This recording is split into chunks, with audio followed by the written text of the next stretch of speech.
लिन की नई स्किल सीखने की एक्साइटमेंट ने गोबू को मिसअंडरस्टैंड कर दिया।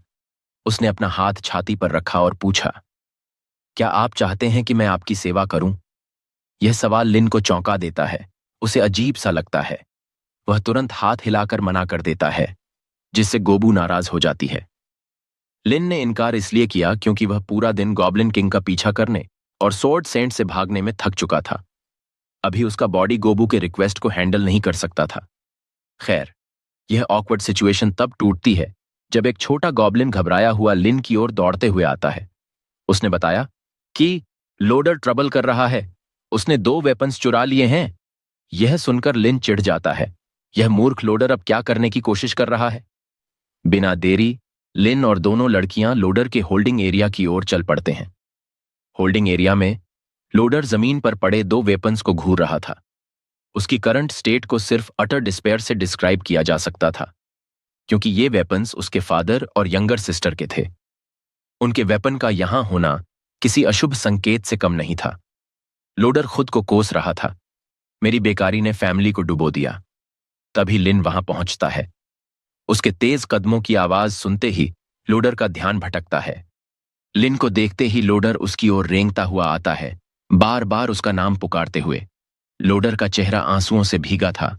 उसकी आंखों में आखिरी उम्मीद झलक रही थी। कांपते हुए उसने पूछा, मेरे पिता और बाकी सब, वे अभी भी जिंदा हैं ना? लिन अब समझ गया कि लोडर ने ट्रबल क्यों किया, मगर लिन ने अपने शांत स्वभाव को बनाए रखते हुए उसने जवाब दिया, तुम्हारे फादर को गोब्लिन्स ने बेरहमी से मार डाला। तुम्हारी सिस्टर को तो उस मॉन्स्टर ने लंबे टाइम तक टॉर्चर किया, आखिरी सांस तक। ये बात सुनकर लोडर की आखिरी उम्मीद भी टूट गई। उसकी खाली आंखें लिन की ओर देख रही थीं, मानो वह उसकी बातों पर यकीन न करना चाहता हो। मगर लोडर जानता था, लिन के झूठ बोलने का कोई रीजन नहीं था। दोनों वेपन्स की मौजूदगी ही यह प्रूफ करने के लिए काफी थी। लोडर के होठों पर एक टेढ़ी सी मुस्कान आई। फिर अचानक उसका पूरा बॉडी कांपने लगा और आंसू बह निकले।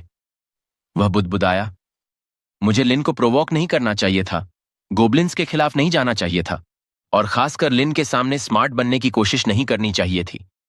यह कहते हुए लोडर ने एफ्रिया की ओर देखा।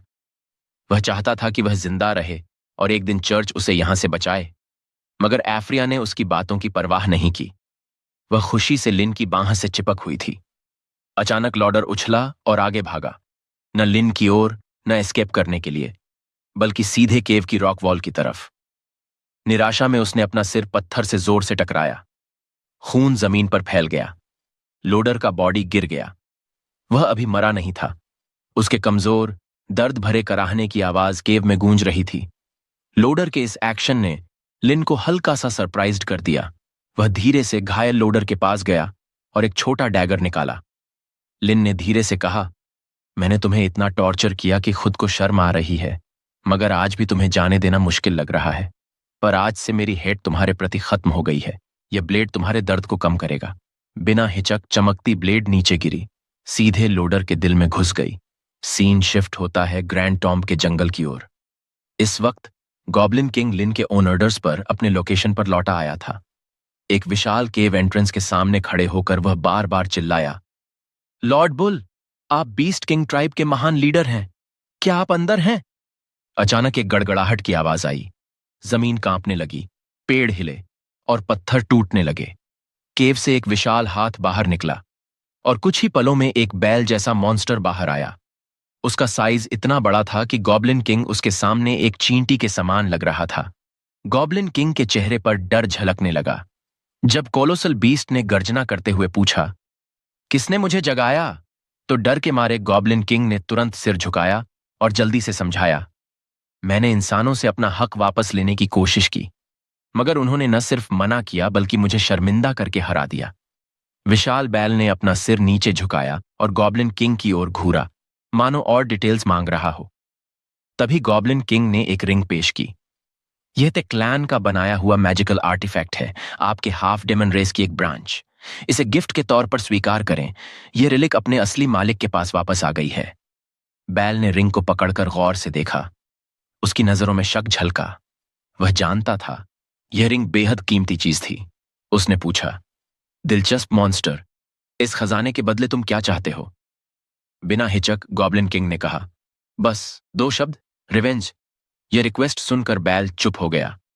उसने अपनी ग्लोइंग रेड आंखों से गॉब्लिन किंग को घूरा और अपने विशाल बैटल एक्स को जोर से पकड़ लिया। यह देखकर गॉब्लिन किंग कांप गया। उसे लगा कि रिंग काफी नहीं है। धीरे से बैल बोला, तुम जानते हो कि तुम क्या मांग रहे हो? ग्रैंड टॉम्ब और चर्च के बीच पीस ट्रीटी है। हम इंसानों के इलाके में नहीं जा सकते। गॉब्लिन किंग को निराशा हुई। वह जानता था कि बैल सही कह रहा है, मगर इंसानों के हाथ अपमान बर्दाश्त नहीं हो रहा था। तभी अचानक बैल ने गर्जना करते हुए कहा, रिवेंज तो नहीं, मगर हंटिंग कर सकता हूं। उसकी हंसी जंगल में गूंज गई। फिर वह गॉब्लिन किंग के करीब झुका और बोला, अपनी आर्मी इकट्ठा करो। ताजा मीट खाए हुए तो सदियां बीत गई हैं। कुछ दिन बाद लिन अभी भी वाटरफॉल के पीछे के केव में था। वह अपने लेवल इंफॉर्मेशन को चेक कर रहा था। Level 70, HP 2000, strength 550, defence 710। कई स्किल्स जिन्हें लिस्ट नहीं किया जा सकता। कुल कॉम्बैट पावर 3100 थी। कई दिनों की ट्रेनिंग के बाद लिन ने ब्लड डिस्ट्रक्शन स्किल में मास्टरी हासिल कर ली थी, मगर लेवल बढ़ने के बावजूद वह जानता था कि सोर्ड सेंट के कॉम्बैट पावर 4000 से अभी भी पीछे है। उसने फैसला किया, गॉब्लिन किंग और ग्रैंड टॉम्ब के मॉन्स्टर्स का इस्तेमाल करके हंटर्स और स्वॉर्ड सेंट को खत्म करना होगा। यह नाइटमेयर लेवल गेम था। एक गलती और गेम ओवर। तभी पीछे से आवाज आई। यह गॉब्लिन स्लेयर होती है जो कहती हैं, क्या तुम दिन भर बस सोचते ही रहोगे? गॉब्लिन स्लेयर ने बताया कि गॉब्लिन किंग अपनी आर्मी लेकर केव एंट्रेंस पर तैनात है। लिन चलने लगा, मगर गॉब्लिन स्लेयर ने उसकी बांह पकड़ ली और गॉब्लिन स्लेयर ने अपने चेस्ट को लिन के पीठ से टकराई और बोलने लगी, क्या मैं तुम्हारे साथ ग्वांगमिंग टाउन चलूं? लिन ने ठंडे स्वर में मना कर दिया, यह मेरी और सोर्ड सेंट की लड़ाई है। अगर सब कुछ ठीक से नहीं हुआ तो मैं वहां से भाग जाऊंगा। तुम सिर्फ बोझ बनोगी। गॉब्लिन स्लेयर मुस्कुराई, मैंने गॉब्लिन किंग को तुम्हारे ऑर्डर्स फॉलो करने को कहा है। निराश मत करना, वरना सजा दूंगी।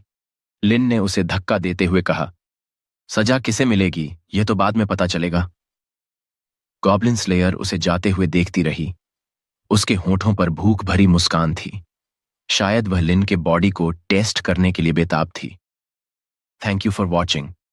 Please like and share and comment.